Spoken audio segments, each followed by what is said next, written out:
Hello and welcome to this session with Thrive Learning on why 2021 is the year for social learning. My name is Emma Layton. I'm the co-founder and chief operating officer of Thrive. So why am I here today? Well, if anything, this webinar is a little bit of a call to arms.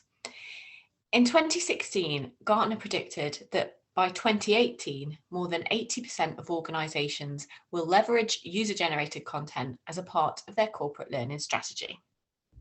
Well, we've just closed off 2020, and in my experience, this prediction is pretty far off. Of course, social learning strategy isn't just about leveraging user-generated content, but I thought this stat brought home that L&D still has some catching up to do.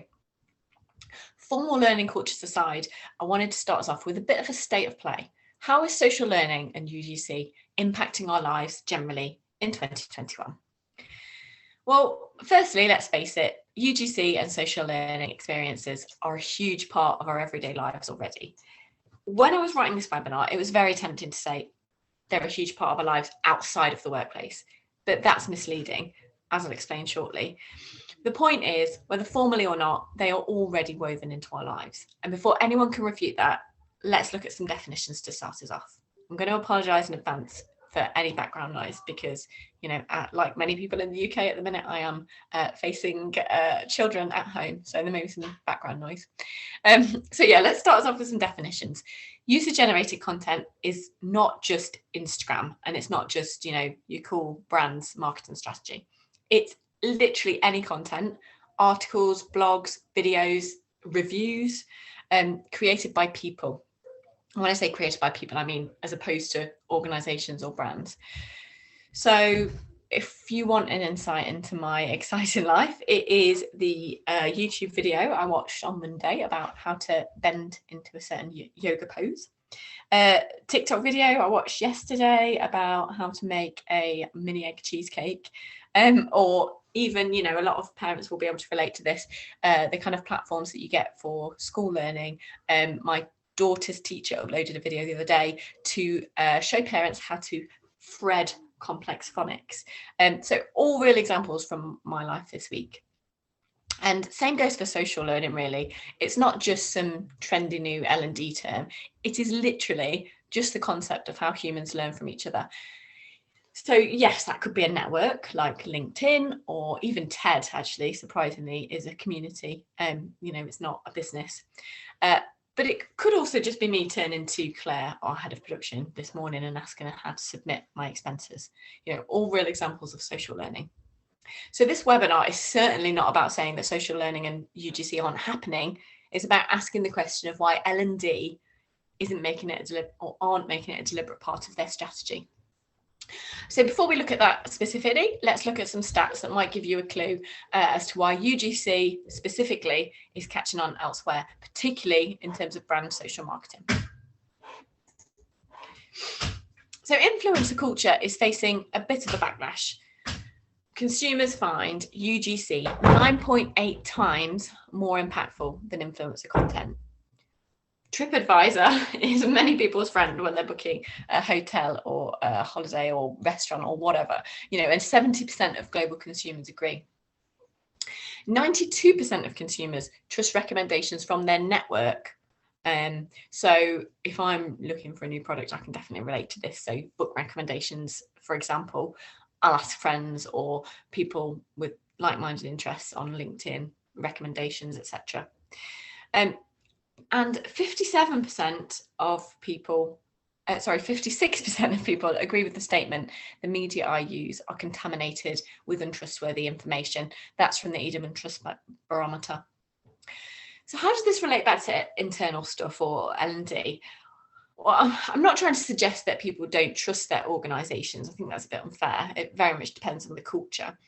But you are more likely to be able to relate to information from trusted colleagues than from the business. And there are a couple of things here: psychological safety and relatability. So it's that old school mentality of, if you've got a question, you turn to your mate and ask them because you don't want to be embarrassed in front of the teacher. You know that your mate will understand and that they will be able to relay it to you in a way that you can essentially understand better.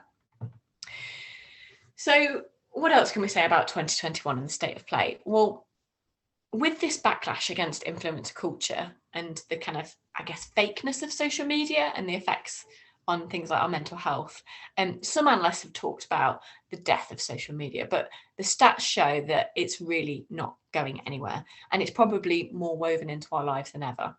It's just that it's evolving. So, good story that kind of brings this home is, at the start of 2020, I remember reading an interesting article about social media trends that were predicted for that year. And the top two trends were connection and authenticity. And I remember thinking, oh, that's pretty cool, because, I'm not someone who's really embraced social media, but yet these were the elements of it that I could get on board with. So sad as I am, I'd always favoured things like sites like LinkedIn over sites like Instagram, because I felt that they encouraged more networking and connectedness than other platforms. But what's also interesting about those themes, connectedness and authenticity, is that this was pre-COVID, remember? So fast forward a year, and you can see how these have become even more important, and why we might have seen the acceleration of platforms like TikTok and Clubhouse. TikTok with its authentic kind of homemade videos, if you like, and the kind of anyone can go viral appeal. And Clubhouse connecting like-minded people through conversations and causes. Okay, one last theme then for 2021 is agility and responsiveness. They are more important than ever. And it's not enough for brands to do their marketing strategy, or campaign planning at the start of the year or even the quarter anymore. People expect brands to be reactive and relevant to what's going on in the world. So according to The Drum, 88% of 18 to 24-year-olds and 78% of 25 to 34-year-olds are more likely to buy from brands that align themselves to an issue or cause that they are passionate about. This is the future of consumerism. Just think about causes like the Black Lives Matter movement, which gained momentum last summer. If brands don't have a stance, then consumers are asking questions, and I think it's fair to say we can say the same of our employers. As for L&D specifically, 68% of people are having to learn new ways of working in the UK. That's from an ONS survey that looked at the impacts of the coronavirus on the workplace in the UK. So likewise, it's not enough to plan your professional development strategy at the start of the year and then doggedly stick to it. We need to be agile and responsive, adapting to immediate needs. And what can help us with that is, you guessed it, as enabling user-generated content and social learning. So yes, you can drive campaigns that you think are relevant to the immediate needs of your learners. I don't know, mental health is a good example, mental health campaigns, homeschooling campaigns we saw with some of our clients like Brookson in January. But by sparking that conversation and giving people a platform to share content with each other, once you've done that initial sparking, kind of takes some of the pressure off you as an L&D team. Okay, so let's move sideways a little bit and let's look at the appeal of social learning and UGC with some of the apps that we've mentioned. So Clubhouse and TikTok are good examples because everyone's talking about them, particularly Clubhouse at the minute. Why are they so popular? Well, Clubhouse, if you haven't experienced the hype yet, is an invite-only app, which is purely audio-based. So essentially, it's all about encouraging conversation. Chat rooms, usually themed, which you can literally just walk into and join, mute, unmute, etc. So it's just live, unfiltered, and pure, and it's real. So connecting people to other people and having healthy conversations. So you can see the kind of relevance to L&D and kind of internal employee culture. TikTok, thanks to its prevalence last year, we can get a bit more scientific here. Let's think about how its algorithms work. So essentially, those algorithms in TikTok are content first. Good content prevails over things like number of subscribers, followers, friends, etc. Because any video can go viral. You don't need to be an esteemed kind of expert to have something good to say. The algorithms also work towards personalization, so understanding user preferences and customizing people's feed.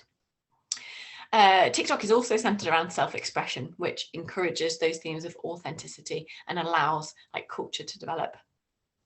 But more importantly, and more kind of relevant or relatable to most people, is that it's catching.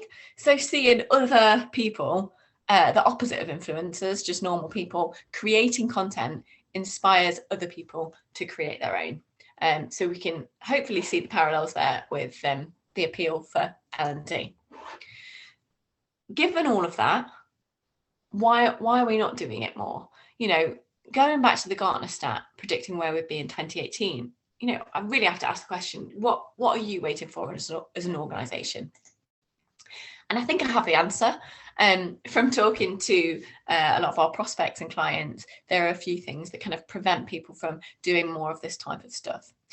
Number one is trust. So people are worried that if you encourage just anyone in your organisation to create their own content, it won't align with what you want. Let's turn that on its head for a minute, because really it's quite bizarre if you think about it. The fact is that people are already learning from each other every day, and a lot of it is probably hidden. So with a few simple controls or analytics, you can instead have complete visibility of what is going on and learn from it yourself. The fact of the matter is, you're worried that your people might not be presenting the content that you want other people to see. But the reality is it could actually be you that's out of touch with your learners. So maybe it's you that's misaligned and needs to learn from what they're actually doing. The second thing that can be a real blocker for people is perfection. But remember, one of the themes that I've hammered on about most in this session is authenticity. So do not be afraid to be real. What you lose in slickness, inaccuracy, whatever you're worried about, you'll gain in social connectedness and agility. Think about how much effort it takes to quickly record a 30-second selfie video, upload it, and then if necessary, you know, take it down or change it, compared to spending probably months fully designing an articulate e-learning module. You know, you can learn from it, and the point is here, be agile. Be agile. The third blocker is awkwardness.